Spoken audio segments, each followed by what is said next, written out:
デザインとは何かについて話していきます。はい。このテーマにした理由を。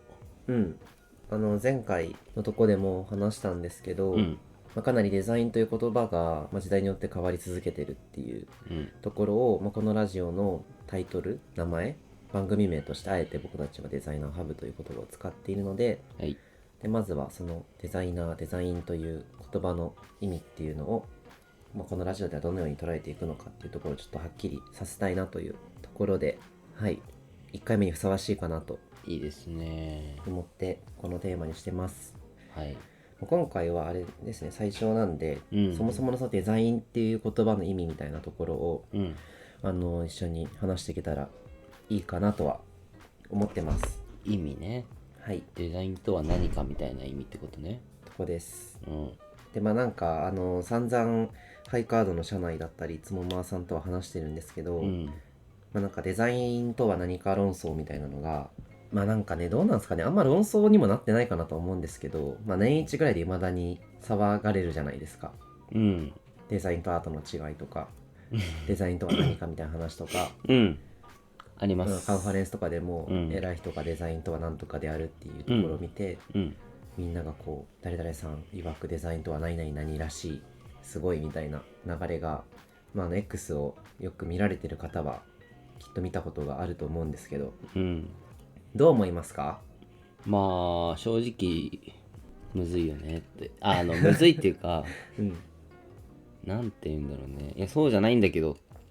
ていうのが騒がれていて難しいなっていうところがありつつ、言葉を正しく使えばこれであるっていうのにはまとめられると思うんだけども、それが結構いろんなところに散らばって分解されてるから、みんなの言葉を合わせたらそうなるよねとはなるから、広い言葉として扱われているんだなっていう印象はあります。そうですね、僕はそこに対して結構否定的な目で見てるんですけど、他の言葉とか業界とか概念でなんかこんなにずっとこすられ続けてるものってあんまないなって思ってて、別になんかエンジニア業界でなんかエンジニアリングとは何かみたいな、あれかプログラム言語とは何かみたいな話とかちょいちょいあったりするのかな。いやエンジニアリングとはどこまで指すみたいな。どうだろう。でもそんな騒がれないじゃないですか。やっぱいまだにデザイン業界では多分これは国内外問わずなのかなと思うんですけど、新しい概念が生み出されたりとか、概念の拡張みたいなものが行われている単語だなとは思って見てるんですよね。そこに対する問題いろいろあると思ってて、なんかそもそもなんかデザインとはっていうところをみんながすごい大喜利するみたいに、それを発信するのは別にいいんですけど、なんか未だにその業界全体見た時にそういう議論がなんか行われ続けてるみたいなところが、なんかすごいあんまり意味がなくて不毛だなっていうのがある、そもそもその議論自体にあんまり意味がないよねっていうところの問題、っていうのと、やっぱデザイナーたち自身もなんかデザインとは何なんだろうって思ってるし、デザインについてなんか100人に聞いたら100人違う答えが返ってくるみたいな状態であるわけじゃないですか。っていう時になんかデザイナーから見ても意味わかんないのにデザイナーじゃない人から見たらもっと意味わかんない、なんかデザインというものがなんかすごい難しかったり曖昧なものとして世の中に認知されてて、ただでさえこうクリエイティブ職みたいなところが日本は人材が薄いかなと僕は思うんですけど、なんかさらにその業界のブラックボックス化みたいなところが、なんかこの議論をなんか気持ちよくなりながらみんながしているっていうせいで、さらにブラックボックス化が僕は進んでると思うんですよ。そうだね、そこはやばいね。だからなんでこういう議論って生まれてしまうんだろうって本気で考えたことあります？あるけど、僕は今回初めて本気で考えたんですけど、これはね、でもちょっと次のエピソードで話すかもしれないけども、ざっくり言うとさ、やっぱこう、デザインってさ、歴史をこう辿っていくとこうどんどん形が変わっていてさ、今の僕らはもう AI の時代に入ってるって言われたりもするけども、分かりやすいところだとさ、スマホのデザイン、スマホアプリケーションのデザインがあるじゃないですか、あれってさ、もう20年前だともうガラケーのデザインとかだったりすると思うね。そうですね。っていうので、このやっぱ歴史に合わせてこうデザインの手法がこう進化していくくっていうのがあるから、うん、やっぱそこでこうね外部的要因が入ってくるのもそうだし、うん伝言ゲームが間違った方向に行っちゃうっていうのもあるし、うんうんまあいろんな要因があるのかなって考えてうん諦めました。諦めました。諦めました。まあでもね、その新しいものとか、うん概念が出てくるとそのためのなんかデザインみたいなものが増えていくっていうのは、うんなんか当たり前のことだと思ってて、うんなんて言うんだろう、ちょっと僕詳しくないですけど、スマホの登場によって今まで使われてなかったなんか半導体の部品が出てきたんであれば、なんかそりゃそれを作る人がね儲かるのは自然なことで、スマホの部品と同じような立ち位置でデザインというものが僕はあると思ってるので、はい難しい言葉ではあるかなと思うんですけど、ちょっとそこに本気で向き合ってみましょうという、流れです。はい、でまず辞書を一回調べてみましょうというところで、とりあえずね、そうね、はい、デザインっていう言葉辞書で引いてみましたと。はい、で広辞苑が有名かなと思ってて、大辞林とか大辞泉とかって俺さ辞書俺国語1だからさほぼわかん多分ない辞書が国語なのかわかんないんだけど、いや国語ではないけどでも大辞林とか多分ね、広辞苑は聞いたことある。そう広辞苑聞いたことあるじゃないですか。多分僕らは大体広辞苑を調べているんだなって思ってる。やっぱ僕も初めて知ったんですけど、初版が1955年なんですよ、広辞苑岩波書店。ね、そう、で一方で僕はなんか大辞林とか大辞泉の方がなんかライト版みたいな、なんか小さい頃、なんか言葉も難しくなくて、よく小学校低学年の時とかどっちを使ってたかなっていう記憶が、あるんですけど、大辞林は三省堂で初版が1988年、大辞泉泉って書いてね、そうは小学館で初版が1995年だからやっぱ新しいんですよ、この大辞林林の方と泉の方が。そうでこれによってもやっぱ違い出るなと思ってて、まず広辞苑の方なんですけど、デザインって引くと下絵、下に描く絵、あと素描、図案っていうのが出てくる。素描って巣にそうめんの巣に描く、衣装計画、製品の材質機能及び美的造形性などの諸要素と技術生産消費面からの各種の要求を検討調整する総合的造形計画、建築デザイン、衣服をデザインするなどの例文で使われますよっていうところで、想像以上にしっくりくるかも。ただなんかその一番古典的な意味合いなんだろうなっていう、そうだね、ふうに思ってて、この後話しますけど、その産業革命直後とかの価値観というか、今のなんかねコミュニケーションデザインとか、なんか最近出てきてる UI デザインとか、なんかそういう最近生まれた仕事の概念からもうちょっと離れたというか、職人の時代の話だよねっていう風に広辞苑では表してるかなって思ってて、大辞林に移ると、もうちょっと現代的な意味合いで、行おうとすることや作ろうとするものの形態について機能や生産工程などを考えて構想すること、衣装設計図案、自分でデザインした服、生活をデザインするみたいな、例文でね生活をデザインするみたいなのが出てくるっていうのが、もうそれだけでかなり現代的だなって僕は思ってて、同じように第一実践の方ですけど、建築工業製品服飾商業美術などの分野で実用面などを考慮して造形作品を意匠すること、都市をデザインする、制服をデザインする、インテリアデザイン、図案や模様を考案すること、またそのもの、目的を持って具体的に立案設計すること、そう3つ目とかね、目的を持って具体的に立案設計することがデザインであるっていう風に小学館の大実践では言ってるっていう。まあわかるわ。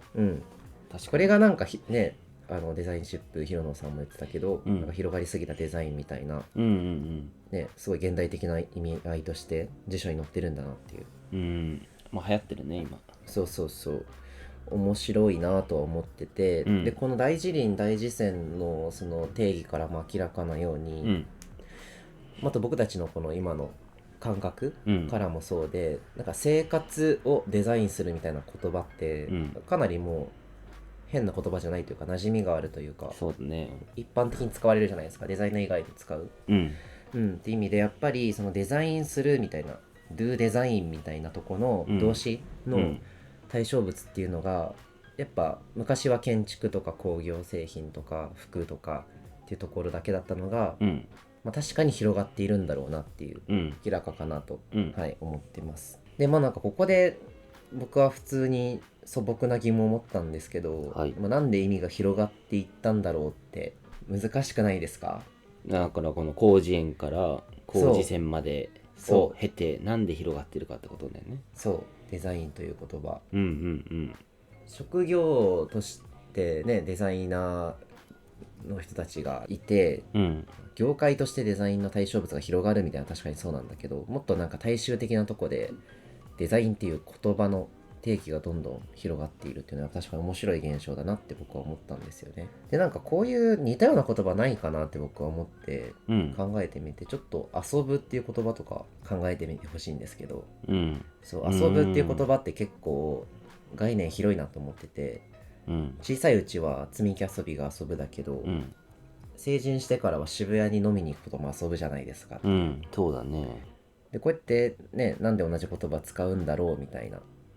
ところで考えた時に、共通してる意味合いとしては、積み木遊びとかはこう想像クリエイティブな活動であったりとか、芝居飲みに行ったりとかっていうのは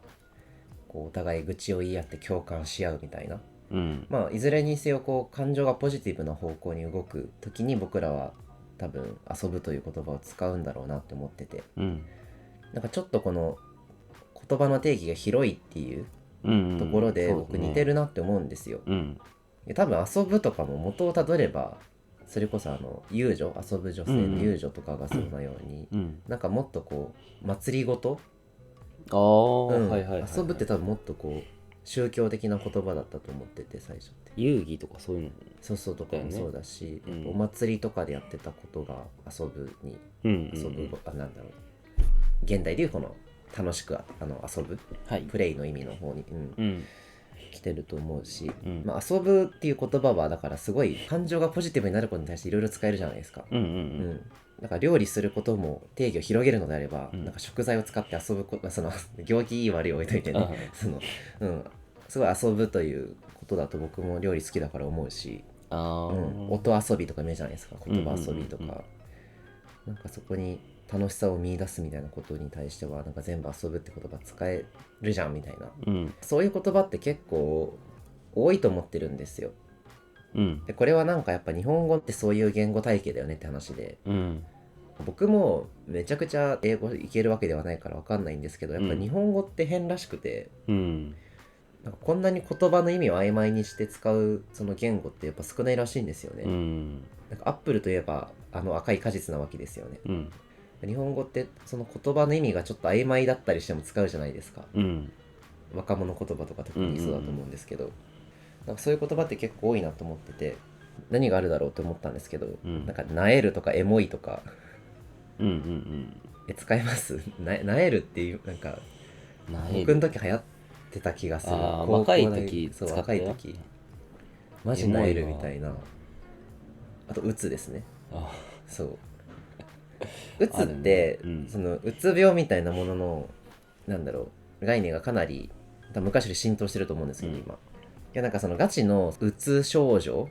の時ももちろんうつって言うけど、なんか単純にちょっとネガティブになった時にマジうつだわって言うじゃないですか。それってなんかそういうネガティブな感情に対してうつという言葉を当てているだけであって、別に本当に医学的にうつ症状かどうか一旦置いといてね、そういう風にして使うじゃないですか、人間って言葉を、人間とか日本人エモいも結構僕近いと思ってて、これはだからエモーショナルにうまいかわいいとか、かわいいは違うか、なんていうんだろう、ちょっとノスタルジックな感覚に陥るとか、何かちょっと感情が揺すぶられるようなみたいなこと、でも可愛いもそうですよね、日本語の可愛い形容詞、ちょっとこれはね今動詞から形容詞に変わっちゃってるからまた、難しいんですけど、だから定義が曖昧な言葉ってすごいなんか意識すると世の中に溢れ返ってるよねっていう当たり前のことに気づいたっていうところなんですけど、なんかこの言葉の曖昧を許してしまうというか、それがまあ日本人の特性でもあって、デザインっていう言葉が、まさにそれに当てはまって広がってきているのではっていう仮説なのか、ですね。でだしその曖昧であることがなんか結構やっぱ武器だと思ってて、そうだね、曖昧なまま扱えるってすごいじゃないですか、すごい抽象的なところで、とかなんだろう、ハイコンテクストですよね、すごく、この文脈の上ではデザインとはこういう定義で使うみたいな、ナエルとかもそうだと思うんですけど、っていうところで、だから言葉を置き換えて考えると、なんかエモいとは何々なことであるみたいな議論って今こうデザインとエモいって言葉を入れ替えて考えた時になんかマジで不毛だなっていう、そうですね、それぞれが持つことはいいんですけど、なんかそれでこうどやるみたいなことってなんか一つも価値を世の中に生み出してないなって思うんですよ、だから多分気持ち悪いなって思ってるんですよねデザイン論争はそう、エモいとは何々なことであるっていう議論って気持ち悪いのと同じように、気持ち悪いと言うとちょっとあれですけど、多分生産性がないからやってる意味がないなって思えちゃって、なんか悲しくなったり、なんでやってるんだろうっていう、曖昧なことが気持ち悪いんじゃなくて、そこで曖昧な言葉をいいはずなのに、それを堂々と言って気持ちよくなってる人が気持ち悪いんでしょ。わかるよそれは。ちょっとね、あんまり確かにね、なんか俺もそこはわかる。なんか今俺そうだよねって言ってさ、その人が気持ち悪いって俺ずっとその人気持ち悪い派だったのずっと、でそれで気持ち悪い人いるしと思ってたのね、なんだけどそれがなんかどんどん広がってっちゃってるのが、ここ数年がすごいそれの広がりがすごくて怖いんですよ、本当に何も考えてないと自然とそういう気持ちよさにやっぱ流れていってしまうっていうのは仕方ないことで、多分それを自覚したりとかなんか抗うようななんかね、認識がないとやっぱそっちの気持ちいい方に行っちゃうと思うんですよ、エモいっていう言葉の定義で論争が起きないのは別にそれをやってもビジネス的な価値が生まれないからであって、やっぱデザインの話がここまで盛り上がってるのって新しく自分がデザインとは何とかなことですとか、これを何とかデザインと名付けますみたいなことした時に、やっぱ自分がその先駆者として、ある程度こう仕事につながったりとか、なんか自分のデザイナーとしてのアイデンティティを形成したりとか、単純にそれで目立って気持ちいいとか承認欲求が満たされるとか、なんかやっぱそういったところにつながってくるから、この話ってここまで出てきてるんだと僕は思ってるんですよね。そうですね。それが良くないって思ってますっていう理解をしてみた上で、ちょっと、話をまた戻すと、じゃあ語源って何なんだろうと、これ面白かったんですよね、調べてて、諸説ある、いろいろ多分みんな聞いたことあると思うんだけど、発音がデジグナーレって言ってた何語なんですかこれは。ラテン語で、今のデザインのスペルに、DESIGN に ARE をつけて、デジグナーレって言ってたラテンの言葉なんですね、もともとは。でこれが、計画を記号に表すっていう意味らしいんですよね。でそっからデザインっていう言葉につながったって。これがね、14世紀後半とかに、出てきてる言葉で、だからあれなんですよ、日本は金閣寺ができたぐらいその頃にあったんですか、そうデジグナーレって言葉出てきてた。これも多分ねいろいろ諸説あるし、僕もめちゃくちゃちゃんと調べたわけじゃないんですけど、そうやっぱ近い言葉で言うとデッサン、さっきのだから素描ですよね、素描イコールデッサンだと思うんですけど、そうこの辺ねヨーロッパの言語って似てるか、デッサンは DESSIN でフランス語、もうなんか同じような語源ですよね、可視化するみたいな意味で。そうだよね、デッサンって聞くでもアートのあれだと思うよね。そうでなんかここをちょっとねまた僕調べたいなって思ってるんですけど、なんかどういう時代だったんだろうって思った時に、なんかルネサンスとかが起きてるんですよね、14世紀後半って、でなんかその辺とか結構ヨーロッパでさペストであれ昨日なんかね、黒死病の話してましたよね。そうだね。そうヨーロッパでそうペストでめちゃくちゃ人が死んだ後だったりとか、なんかつまりこう宗教、教会の、そのキリスト教の力はちょっと弱まってとか、農民たちがちょっと強くなってとか、ルネサンス僕ちょっと全然知らないし、ね、お笑い芸人のイメージしかなかったからちゃんと調べなきゃなと思ったんですけど。いたね。そういたねっていう時代だったね、もう今。そうなんかね、ルネサンスの流れもあるんだろうなって、なんかめちゃくちゃこうデジグナーレという言葉の、なんだろう、この動詞ってすごい近代的っていうか、なんか全然宗教的じゃなくてこう宗教改革以降のなんか価値観な感じがしてて、まだその時代じゃないと思うんですけど、この時は、なんかちょっと調べてみたいなって、今後ねちょっと今回は割愛しますけど、でやっぱその DE っていうで、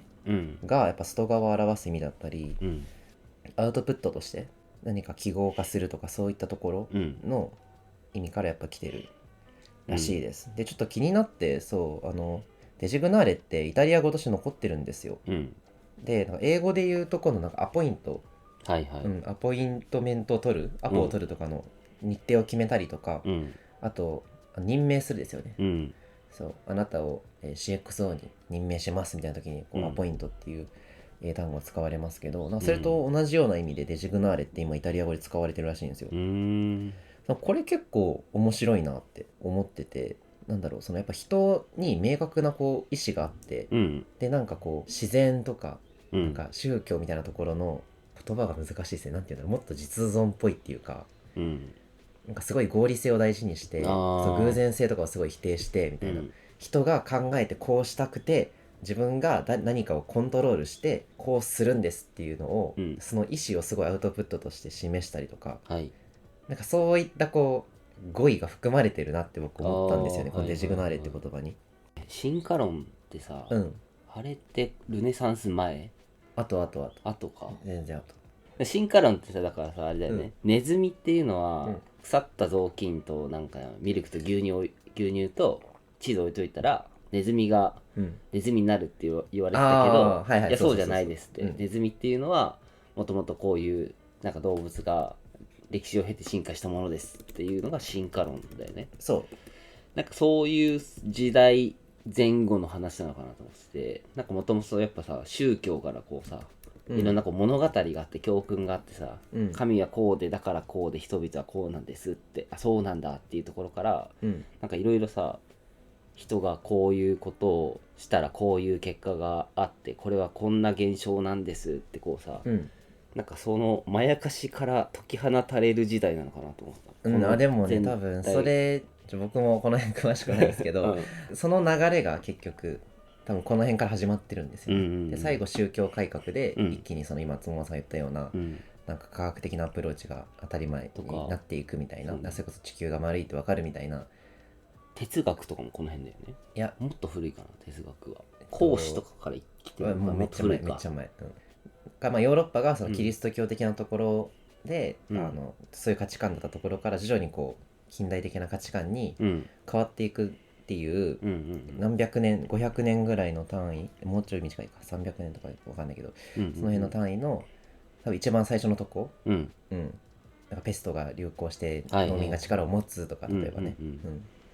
っていうところとか、っていうのはこの時代から始まってるから、この辺ねもうちょい歴史詳しければそうだね詳細でわかるんだろうけど、本当に多分僕ら日本人の理解じゃルネサンスという現象を